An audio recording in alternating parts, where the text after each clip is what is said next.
Matrimony সাইটে ব্যবসায়ী পরিচয় দিয়ে বন্ধুত্ব, পরে বিয়ের প্রলোভনে দিয়ে ৪৪ লক্ষ টাকা প্রতারণা। হুগলির এক তরুণীর অভিযোগের ভিত্তিতেই পুলিশের জালে দুই, অধরা মূল অভিযুক্ত। বিয়ের প্রতিশ্রুতি দিয়ে প্রতারণা, লক্ষ লক্ষ টাকা গায়েব। অভিযোগ পেয়ে তদন্তে নামে হুগলি গ্রামীণ পুলিশের সাইবার ক্রাইম থানা। ধরা পড়ে দুজন, তার মধ্যে জাহির আব্বাসের বাড়ি হুগলির খানাকুলে, অভিষেক রায়ের বাড়ি ঝাড়খণ্ডে। জানা গিয়েছে ম্যাট্রিমনি সাইটে এক ব্যক্তির সঙ্গে পরিচয় হয় হুগলির তরুণীর। ওই ব্যক্তি নিজেকে ব্যবসায়ী বলে পরিচয় দেন, তরুণীকে বিয়ের প্রস্তাব দেন। দুজনের মধ্যে কথা এগোতে থাকে। অভিযোগ, ওই ব্যক্তি ব্যবসার কারণ দেখিয়ে তরুণীর থেকে টাকা চান। ধাপে ধাপে মোট ৪৪ লক্ষ টাকা হাতিয়ে নেন।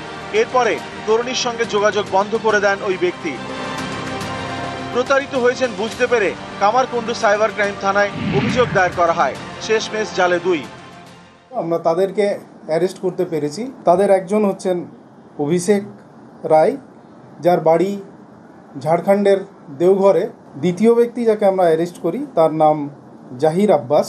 যাদেরকে আমরা অ্যারেস্ট করেছি তাদের অ্যাকাউন্টের ট্রানজ্যাকশনটা, রিলেশনশিপটা আমরা এস্টাবলিশ করতে পেরেছি। 5টা অ্যাকাউন্ট আমাদের জোন অফ কনসিডারেশনের মধ্যে আছে বা ইনভেস্টিগেশনে, বাকি আরও এখন ইনভেস্টিগেশন চলছে।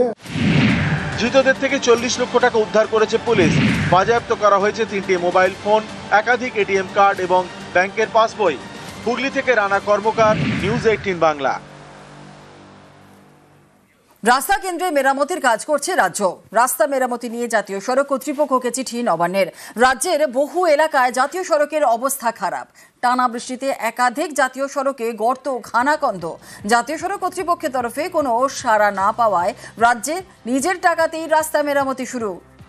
কোনা বেলঘড়ি এক্সপ্রেসওয়ের একাংশে মেরামতি, দুর্গাপুর এক্সপ্রেসওয়েতেও রাস্তা মেরামতি। অবিলম্বে রাস্তাগুলি মেরামতি করতে জাতীয় সড়ক কর্তৃপক্ষকে চিঠি নবান্নের।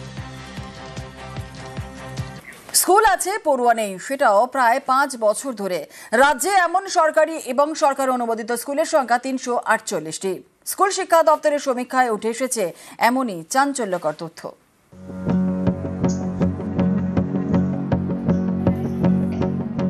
কোনোটা সরকারি স্কুল, কোনোটা সরকার অনুমোদিত। শিক্ষক আছেন কিন্তু পড়ুয়া নেই, তাই স্কুলের গেটে তালা।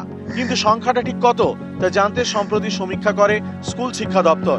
সেই সমীক্ষায় উঠে এসেছে রাজ্যের 23টি জেলার 348টি স্কুলে নেই কোনো পড়ুয়া। 2020 থেকে পড়ুয়া শূন্য। এর মধ্যে বেশিরভাগই প্রাইমারি স্কুল, কোনোটা সরকারি, কোনোটা সরকার অনুমোদিত।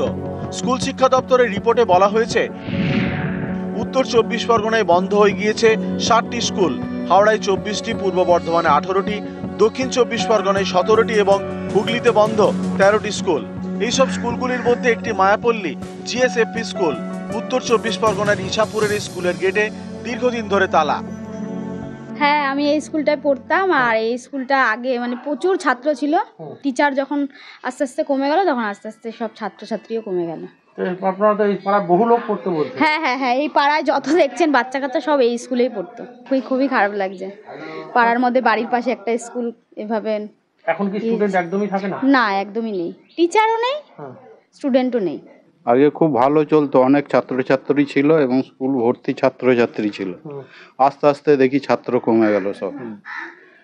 হঠাৎ করে কেন এরকম হলো বুঝতে পারলাম না। তারপর এখন তো একেবারে বন্ধ, একেবারেই টোটালি বন্ধ হয়ে গেছে। তাও কতদিন ধরে বন্ধ হয়েছে? তা হয়ে গেল বছর 3-4-5 হলো।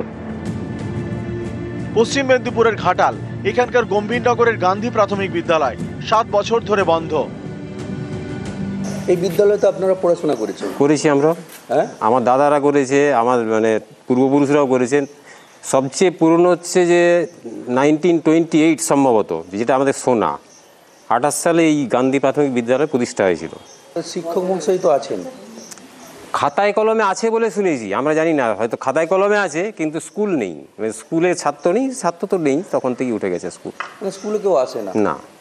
স্কুলটা অন্তত 3-4 বছর বন্ধ হয়ে গেছে আর কি। আগে কি দেখেছেন এখানে? আগে তো আমাদের সব স্বামীরা বা আমাদের সবাই বলেছে ওখানে সব পড়াশোনা করেছে ওই স্কুলে। ছাত্র সংখ্যা বারবার কমে যাওয়ার জন্যই সেটা। শিক্ষক 2জন ছিলেন লাস্ট পর্যন্ত, একজন ছিলেন মহিলা আর এক হেডমাস্টার মশাই। পড়ে রয়েছে স্কুল বিল্ডিং। এই বিল্ডিংগুলোকে কোন কাজে লাগানো হবে তা জানতে চেয়ে জেলা প্রশাসনগুলিকে চিঠি দিয়েছে স্কুল শিক্ষা দপ্তর। 2020 সাল থেকে 2024 সাল গত 5 বছরে রাজ্যের এই 348টি স্কুলে একজন পড়ুয়াও ভর্তি হয়নি। 70 বা 80 দশকের এই স্কুলগুলি বর্তমানে এই বেহাল দশায়। স্কুল শিক্ষা দপ্তরের সমীক্ষায় এমনই তথ্য উঠে এলো। ক্যামেরায় সৌমেন দাসের সঙ্গে সোমরাজ বন্দ্যোপাধ্যায়, নিউজ 18 বাংলা, কলকাতা। নিয়োগ নথি সংরক্ষণ নিয়ে সতর্ক প্রাথমিক শিক্ষা পর্ষদ। 2016 নিয়োগে যাবতীয় নথি সংরক্ষণ করতে চিঠি। গোপনীয়তার সঙ্গে সব নথি সংরক্ষণ করে রাখতে হবে। অনুমতি ছাড়া কোনো নথি কাউকে দেওয়া যাবে না। সব জেলার ডিপিএসসি চেয়ারম্যানকে চিঠি পর্ষদ সচিবের। আর এই নিয়োগ প্রক্রিয়া বর্তমানে বিচারাধীন। 2016 নিয়োগ প্রক্রিয়া বিভিন্ন জেলায় ডিপিএসসি অফিস মারফত হয়েছিল, তাই প্রত্যেকটি জেলায় নিয়োগ নথি থাকবে। পরবর্তী নির্দেশ না হওয়া পর্যন্ত সব নথি সংরক্ষণ। নদীর বুকে বাজারের আবর্জনা দূষণে জলপাইগুড়ির করলার চোখে জল। এতে ক্ষুব্ধ প্রশাসন। মহকুমা শাসক সতর্ক করলেন ব্যবসায়ীদের। জলপাইগুড়ি শহর, এই শহরের মাঝখান দিয়ে বয়ে গিয়েছে করলা নদী। এই নদীর বুকে জমছে বাজারের আবর্জনা। করলা নদীর পাড়ের দিনবাজার। অভিযোগ, প্রতিদিন নদীর বুকে পাড়ে ফেলা হয় বাজারের আবর্জনা। চারিদিকে ছড়ানো প্লাস্টিক, থার্মোকল। দূষিত হচ্ছে নদী। এরই বিরুদ্ধে সরব স্থানীয় এবং পরিবেশ প্রেমীরা। অভিযোগ পেয়ে শনিবার দিনবাজারে পৌঁছন জলপাইগুড়ি সদরের মহকুমা শাসক। করলার হাল দেখে মেজাজ হারান, ব্যবসায়ীদের সতর্ক করে দেন যাতে কোনো রকমভাবে কঠিন বর্জ্য নিষ্কাশনের ক্ষেত্রে অসুবিধা না হয়। প্লাস্টিক বর্জ্য এবং থার্মোকল এগুলো নিয়ে আমরা একটা সমীক্ষা নিরীক্ষণ করছি। জলপাইগুড়ি শহরকে, জলপাইগুড়ি পৌরসভাকে কেন্দ্রবিন্দুতে রেখে সকলে মিলে আমরা সুন্দর রাখতে চাই। ব্যবসায়ীদের সতর্ক করেছেন মহকুমা শাসক। নদীতে এবার আবর্জনা ফেললে ব্যবসায়ীদের লাইসেন্স বাতিলের হুঁশিয়ারি দিয়েছে পুরসভা। এসডিও সাহেব আসছিলেন গত 26 তারিখে, আমাদের নিয়ে একটা মিটিং করেছিলেন উনি। তো তখন কথা হয়েছিল থার্মোকল, প্লাস্টিক বর্জনের ব্যাপারে। ওই ব্যাপারটা আমরা কত দূর কাজ করেছি। আমরা এর আগেও কয়েকদিন ধরে থার্মোকলের নিয়ে আমরা মাঝবাজারের পিছনে যারা ফেলতো তাদের অ্যানাউন্স করেছি। কিছু মাল পড়ে আছে, সেটা উঠে নেওয়ার ব্যবস্থা করছি। আর থার্মোকল যাতে নদীতে না পড়ে, পরিবেশ দূষণ যাতে না হয়, আমরা সেদিকে নজর রাখছি। বহুদিন থেকে আমরা করলা নদীকে দেখছি। জলপাইগুড়ি শহরের এটা টেমস বলেই আমরা জানি, আমাদের প্রাণকেন্দ্র। অথচ অদ্ভুত রকমভাবে আমরা দেখছি যে করলা নদী এখনও দূষণের গ্রাসে আরও ধীরে ধীরে এগিয়েই যাচ্ছে।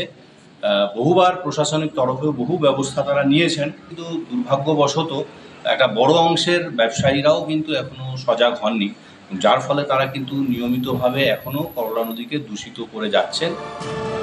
জলপাইগুড়ি থেকে শান্তনু কর, নিউজ 18 বাংলা।